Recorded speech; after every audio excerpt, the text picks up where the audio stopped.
हज़रत सिद्दीक़ अकबर रदी अल्लाह तआला अन्हो हमारे आका सल्लल्लाहु तआला अलैहि वसल्लम के वो सहाबी हैं कि जिन्होंने इमामुल अंबिया सल्लल्लाहु तआला अलैहि वसल्लम की दावत पर सबसे पहले लब्बैक कहा है। प्यार से सारे ज़रा कहो सुभान अल्लाह।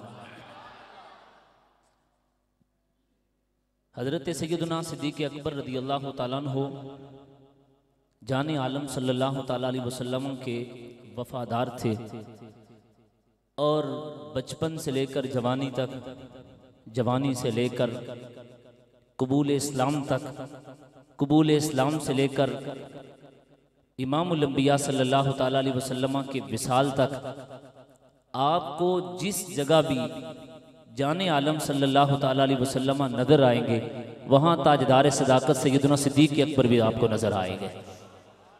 आप ढीले पड़ गए, ढीले नहीं पड़ना, प्यार से जरा कहो सुभान अल्लाह। मुझे एक बुजुर्गों का जुमला बड़ा पसंद आया।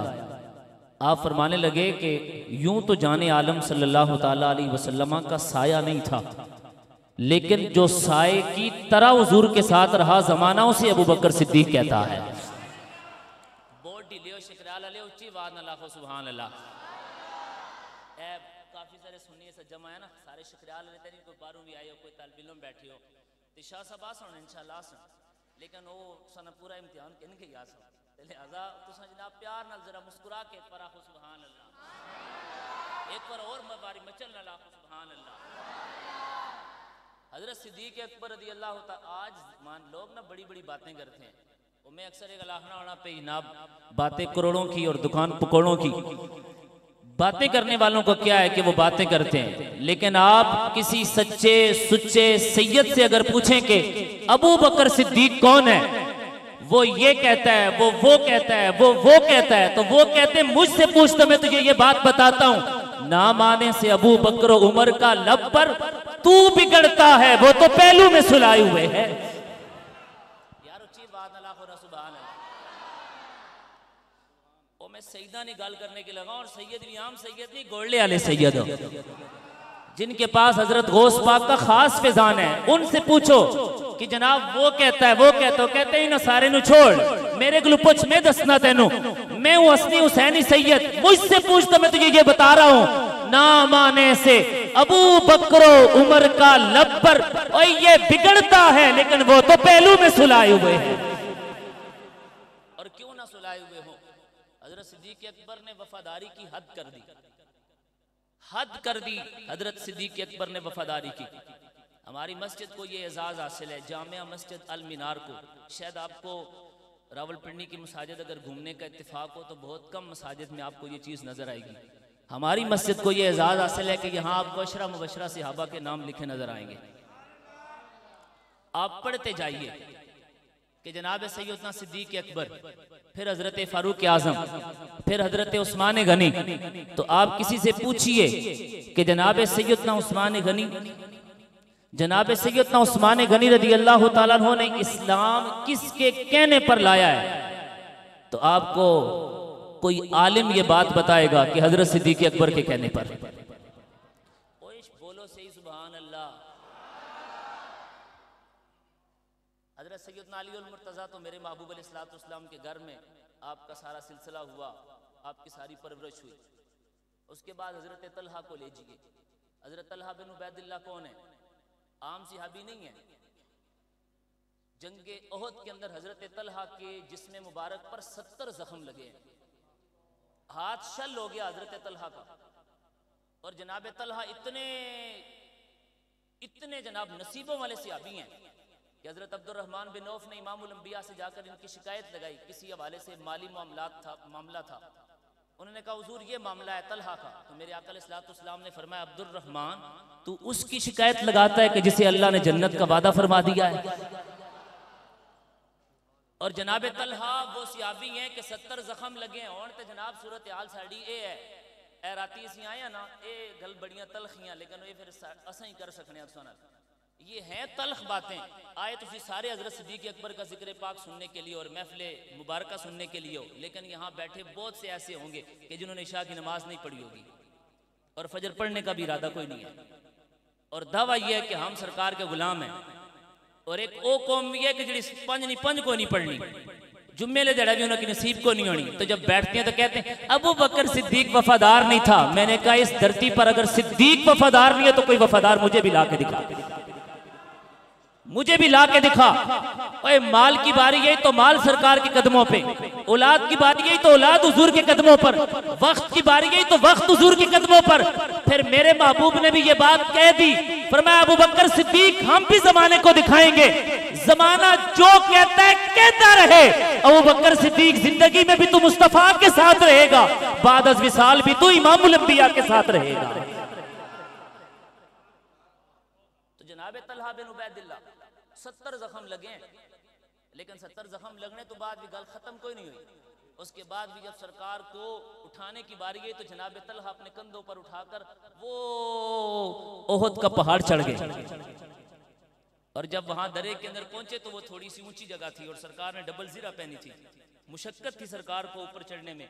तो जनाब तलहा नीचे बैठ के उन्हें कहा हुजूर अच्छे कदम रखो, यहाँ कदम रखकर आपको ऊपर जाएं। तो मेरे महबूब अलैहिस्सलाम ने क्या फरमाया, फरमाया आओ जब तलहा, फरमाया ओ लोगो तलहा पर तो जन्नत वाजिब हो गई।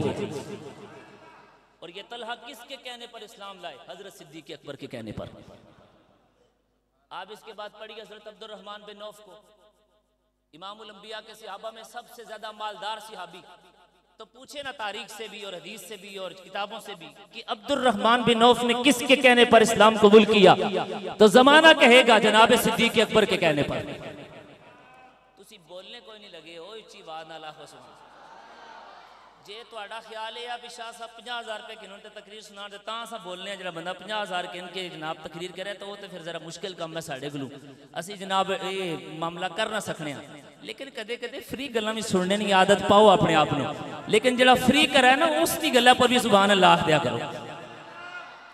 ओए तो नहीं वो बंदे ना मुंह बड़ा सारा वै टुप्पी उस बड़ी सारी पाई वै तो बड़े दूरों आया वै तो वो फिर तुसां की हदीस सुना गल्लां यही होनियां, ना कोई नवा दीन आ रहा तो ना कोई नवी शरीयत आ रही, ना जनाब कोई नवा कुरान आ रहा, ना कोई नया सिलसिला, यही बातें हैं। अगर आप कहते हैं कि भाई शेर आप सुनाएंगे तो शेर हम आपको कोकम सब सुना देंगे, लेकिन अभी मैं आपको इमामुल अंबिया के अशरा मुबशरा सहाबा का तारफ करवा रहा हूं। और ये सहाबा वो हैं कि जिन्हें इस धरती पर इमामुल अंबिया ने कह दिया, फरमाया अबू बकर फिल जन्ना, ओए लोगो अबू बकर मेरा जन्नती सहाबी है। हजरत अब्दुर्रहमान बिन नौफ किसके कहने पर इस्लाम लाए? हजरत सिद्दीक अकबर के कहने पर। और अब्दुर्रहमान बिन नौफ भी आम सहाबी नहीं है, ये भी कोई आम बंदा नहीं है। आप पढ़ें कभी सीरत और पढ़ें इनका मकाम और मर्तबा। अब्दुर्रहमान बिन नौफ कौन है? मेरे और आपके रसूल अलैहिस्सलातु वस्सलाम ने अपने सहाबा से फरमाया, फरमाया मेरे विसाल के बाद जो मेरी अज़वाज की खिदमत करेगा ना वो बड़ा सादिक और बड़ा नेक इंसान होगा। तो जाने आलम के विसाल के बाद अज़वाज मुतहरात के घर में खाना कौन पहुंचाता रहा? अब्दुर्रहमान बिन नौफ। और एक बात मैं आपको और सुनाता हूँ, आप मचल जाएंगे। सरकार हजरत इमाम हसन हुसैन के घर तशरीफ लेके गए, हजरत सैयदा पाक के घर तशरीफ लेके गए। इमाम हसन हुसैन रो रहे हैं। मेरे आका अलैहिस्सलाम ने फरमाया बेटी ये क्यों रो रहे हैं? अर्ज की अब्बा जी घर में खाने को कुछ नहीं। मेरे महबूब अलैहिस्सलाम ने फरमाया है कोई जो हमें खाना ला के दे? तो जनाब अब्दुर्रहमान बिन नौफ फौरन लेके आ गए, पनीर घी और इस तरह की कुछ चीज़ें लाकर बारगाह मुस्तफ़ा में पेश की। हुजूर ने इमाम हसन हुसैन को खिलाया। और हुण गल सुने साहिबो, ई शहादत बज़ोर बाजू नेस, क्या शहादतें अल्लाह ने इन लोगों को अता की हैं। मेरे आका अलैहिस्सलाम ने फरमाया अब्दुर्रहमान दुनियावी मामलात में तुझे अल्लाह काफ़ी हो और उखरवी तेरे मामलात का ज़ामिन खुद इमामुल अंबिया सल्लल्लाहु अलैहि वसल्लम। फरमाया क़यामत जाना है तो फिर असी जा, तूने मेरी औलाद को खिलाया है, हम तुझे खिलाएंगे, हम तेरे ज़ामिन हैं। साहिबान इत्तिशाम जनाब सैयदना अब्दुर्रहमान बिन नौफ इतने जलीलुल कद्र सहाबी, इतने जलीलुल कद्र सहाबी, इस सरकार मदीना सल्लल्लाहु ताला अलैहि वसल्लम ने दुआएं दी, जिन्हें जाने आलम सल्लल्लाहु ताला अलैहि वसल्लम ने जिन्हें दुआएं दी और जिनकी फिक्र सरकार मदीना सल्लल्लाहु ताला अलैहि वसल्लम को हो, ये अब्दुर्रहमान बिन औफ भी इस्लाम जिन्होंने कबूल किया है तो हजरत सिद्दीक अकबर के कहने पर इस्लाम कबूल फरमाया है। साहिबान इत्तिशाम सहाबा इकराम अलैहिम रिदवान को पढ़ें। ये हजरत साद बिन अबी वक़ास, ये साद बिन अबी वक़ास भी आम नहीं है। हज़रत साद बिन अबी वक़ास वो है, तिरमिज़ी के अंदर रिवायत मौजूद है। हज़रत साद तशरीफ़ लाए तो सरकार ने फरमाया, ओ लोगो, ओ मेरा मामू आ गया है, ये मेरा मामू आ गया। और फरमाया, लोगो मेरे मामू जैसा कायनात वालों कोई मामू ला के दिखाओ। ये साद बिन अबी वक़ास हैं जिन्हें ओहद के मैदान में सरकार मदीना सल्लल्लाहु तआला अलैहि वसल्लम तीर उठा के देते हैं, और तीर देने के बाद सरकार कहते हैं, फिदा का अबी व उम्मी इर में, फरमाया, ओ साद मेरे माँ बाप तुझ पे कुर्बान हो जाए, बस तू तीर ही चलाता चला जा। ये वो साद बिन अबी वक़ास है जिन्हें सरकार कहें कि मेरे माँ बाप तुझ पे कुर्बान हो जाए। तो जनाब साद बिन अबी वक़ास किसके कहने पे इस्लाम कबूल करते हैं? हजरत सिद्दीक़ अकबर के कहने पर। अब भी तुम्हें सिद्दीक़ अकबर की वफाओं पे शक है कि अबू बकर सिद्दीक़ ने इस्लाम कबूल किया? तो जनाब इसके लिए किया तो उसके लिए किया? मैंने कहा किसी के लिए नहीं किया।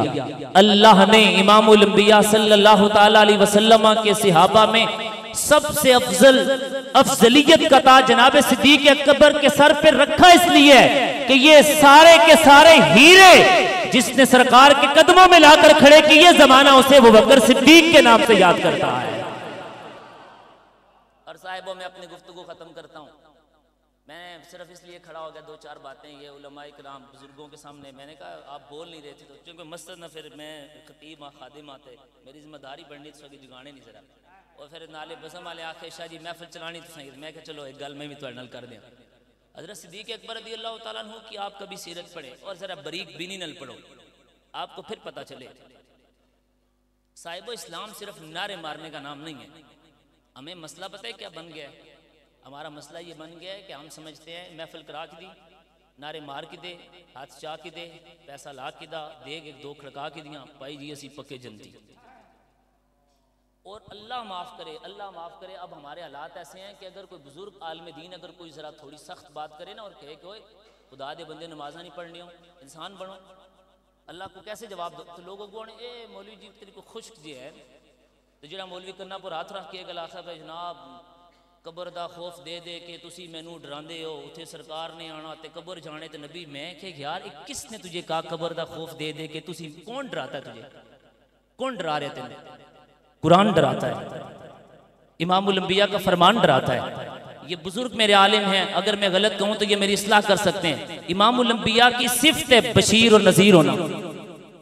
हुजूर डराते हैं, तुझे किसने कब्र दा खौफ दे दे के तुसी मैनू? तुसी नहीं, इमामुल अंबिया डराते हैं, सरकार डराते हैं, हुजूर कहते हैं। मैंने एक दफा ये बात की तो बंदे मैंने कहा जनाब ना थोड़ा जा कट डराया करो। मैं क्या भाईजान ये बड़ा रोला है। कुरान मुकद्दस में सूरह बकरा के अंदर अल्लाह तबारक व तआला ने ये बात कही, वकालू लन तमस्सना अन्नारु इल्ला अय्यामम मादूदा। और मैं एक जड़े है ना यहूदी ते ईसाई एक लाहने के कि जन्नम खाली चंद दिहाड़े छूसी। अल्लाह फरमाता है कुल अत्तखज़्तुम इंदल्लाहि अहदन, तुहाडे कोल कोई मुआहदा होया? ये साहिब ये ड्रामेबाजी है, ये गुलामी नहीं है। गुलामी अगर सीखनी है तो अबू बकर सिद्दीक से सीखो। प्यार से कहो यार सुभान अल्लाह। तुसी आखो एक शौर लेट हो गए, दुए शौर जनाब कम पा मारे। ये इसलिए कह रहा हूं कि साहिब ओश कर लें, आंखें खोल लें, याद रखेंगे बात कि सीधी सीधी बात है। नारा हैदरी लगाकर फिर जनाब मलंग बन जाना और यूं समझना कि हमसे कोई नहीं पूछा जाएगा, ये नहीं है। हैदरी मलंग अगर इस धरती पर देखना हो तो गौसे पाक को देखो। हैदरी मलंग अगर देखना है तो दाता अली जवेरी को देखो। हैदरी मलंग देखना है तो हजरत ख्वाजा मोइनुद्दीन चिश्ती अजमेरी को देखो। हैदरी मलंग देखना है तो हजरत पीर मेर अली शाह साहब को देखो। गौस पाक के दरबार के साथ भी आपको मस्जिद नजर आएगी, दाता साहब के मिजार के साथ भी आपको मस्जिद नजर आएगी, ख्वाजा मोइनुद्दीन चिश्ती अजमेरी के मिजार के साथ भी आपको मस्जिद नजर आएगी। ये बुजुर्ग बता रहे हो, चले हो समझो इस बात को। जो मस्जिद के मुसल्ले पर खड़ा होता है वो हैदरी मलंग होता है। जो चर्च के सूटे लगाए वो हैदरी मलंग नहीं होता, उसका जनाबे मौला मुर्तजा से कोई ताल्लुक ही नहीं है। अली वाला वो होगा जो जब भी मुंह खोलेगा तो या रब का कुरान पढ़ेगा या इमामुल अंबिया का फरमान तुम्हें पढ़ता नजर आएगा। वो है हैदरी मलंग। और जनाब सिद्दीक अकबर रज़ी अल्लाह तआला उनकी जो बात मैं आपसे करना चाहता हूँ वो ये, हजरत अबू बकर सिद्दीक की वफाएं देखें। वो जो हिजरत की रात है ना, सरकार जब हजरत अबू बकर सिद्दीक के घर तशरीफ लेके गए तो जनाब सिद्दीक अकबर से सर हुजूर ने फरमाया, अबू बकर तेरे नाल कोई राज नहीं गल करनी। हजरत अबू बकर सिद्दीक फरमाते अपनी औलाद को, चलो सी बाहर। हुजूर ने फरमाया किसको बाहर कर रहा है? ए हुजूर अपनी औलाद ही की। सरकार ने कहा नहीं इन्हें की रहने दे। इनको बाहर निकालने की ज़रूरत नहीं। हुजूर का अंदाज बता रहा है कि जिस तरह मुझे एतमाद अबू बकर सिद्दीक की ज़ात से है, इसी तरह मुझे एतमाद अबू बकर की औलाद पर भी है। और मैं इनको रहने दे, अब वो बात होगी, वो आप सारी उलमा से सुनते रहते हैं। सफ़र हिजरत शुरू हो गया। साहिब मैं सिर्फ आपको ये एहसास दिलाना चाहता हूँ कि एहतमाम देखिए, ए मुश्किल वेला ना साढ़े बुजुर्ग फरमाने वाले पे ओखे वेले पता लगना जड़े कौन है लम्बे कौन है। मुश्किल वक्त जब आता है तो फिर पता चलता है साथ खड़ा कौन होता है। जिस वक़्त इमामुल अंबिया अलैहिस्सलाम को अपने साथ लेकर हज़रत सिद्दीक़ अकबर गार सौर की तरफ बढ़े तो जनाब अबू बकर सिद्दीक़ रज़ी अल्लाह तआला अन्हु का एहतमाम देखिए। जाने आलम सल्लल्लाहु तआला अलैहि वसल्लम को लेके चले गए और अपने गुलाम की ड्यूटी लगाई कि मेरे पीछे बकरियां लेकर आना है। चूंकि मक्के वाले इतने जीरक थे, इतने समझदार थे कि उस दौर में वो पाँव देखकर बता देते थे कि भी ए पैर किस नया। जानवर के पाँव देखकर बता देते थे कि ये नर है या मादा है। ये भी बता देते थे कि ये हामला है या गैर हामला है। ये भी बता देते थे कि ये कहाँ जा रही है, किधर जा रही है। तो पीछे जनाब सिद्दीक़ अकबर रज़ी अल्लाह तआला अन्हु ने बाकायदा फरमाया अपने गुलाम को कि तूने बकरियां लेकर आना है ताकि ये पाँव के निशान मिट जाएं। और फिर गार सौर में जाकर भी ऐसे ही हज़रत सिद्दीक़ अकबर नहीं बैठ गए, अपनी साहबजादी की ड्यूटी लगाई। खाना तूने लेके आना है, गुलाम की ड्यूटी लगाई, बकरियां चराते चराते वहां गार तक लेके आना है ताकि खाने पीने का एहतमाम भी हो जाए। फिर एक और बंदे की ड्यूटी लगाई कि भाई 3 दिन के बाद ये सामान लेकर, ये ऊँटनियां लेकर वहां गार सौर पहुंचना है। साहिबान ज़ियत शाम आप ये बताइए, अगर अबू बकर सिद्दीक रज़ी अल्लाह तआला अन्हु सरकार के वफादार ना होते तो जब हुजूर ने कहा था अली तुम अमानतें देकर कल आना, मैं अबू बकर को साथ लेके जा रहा हूँ, तो जनाब मौला मुर्तज़ा ना कह देते कि सरकार अबू बकर सिद्दीक के साथ ही आ रहे हैं।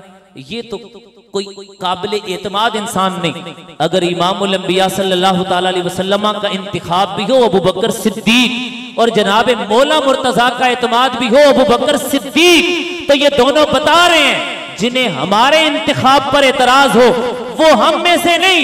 अरे नबी को भी अबू बकर पर एतमाद है और अली को भी अबू बकर सिद्दीक की जात पर एतमाद है। प्यार से एक मर्तबा कहो सुभान अल्लाह। गली गली नगर नगर, ऐसे नहीं पता चले, गली गली नगर नगर, गली गली नगर नगर। अब मैं